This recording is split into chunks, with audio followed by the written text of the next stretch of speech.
c'est important d'être concerné. Tout à l'heure, on parle depuis tout à l'heure voilà, de recherche et de faire en sorte que cette maladie soit éradiquée. Parce que vraiment, quand on l'a au quotidien, c'est quand même.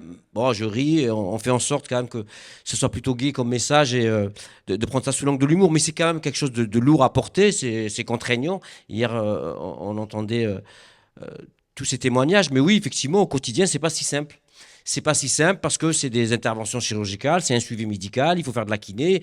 C'est pas évident de se lever le matin pour aller mener sa vie, mais c'est toujours quelque chose de lourd à porter. Et donc, quand on est directement concerné, on a encore moins envie que la génération qui arrive ait à subir ça.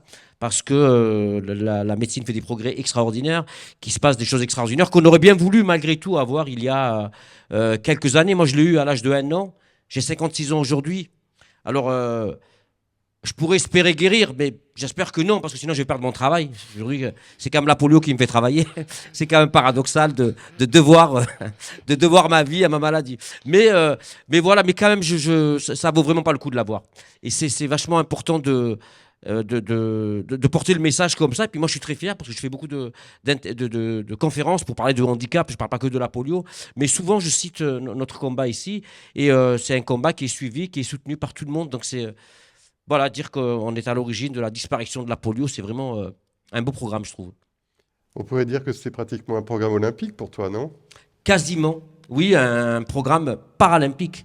Eh, j'ai le sens de la formule, oui. Mais ça te donne la flamme, ça ou quoi? Ah, ça me donne la flamme. Transition stratégique de Lionel, parce que je lui ai annoncé tout à l'heure que le 9 mai, j'allais porter la flamme olympique à Marseille. Merci. Merci. Alors, ce sera à Marseille. J'espère deux choses, c'est que je ne vais pas être le premier à l'éteindre, ni qu'on me la vole pendant le trajet. Mais enfin bon, j'espère que ça va bien se passer. Alors, je vais faire 200 mètres. Si ça vous dit de payer chaque mètre que je vais faire pour combattre la polio, je veux bien porter ce deuxième drapeau. Ça peut être une super idée. Waouh, waouh. N'hésitez pas. Ben voilà, ça peut être un super... Je ferai que 200 mètres, mais je ne prendrai pas tout, évidemment, vous le savez.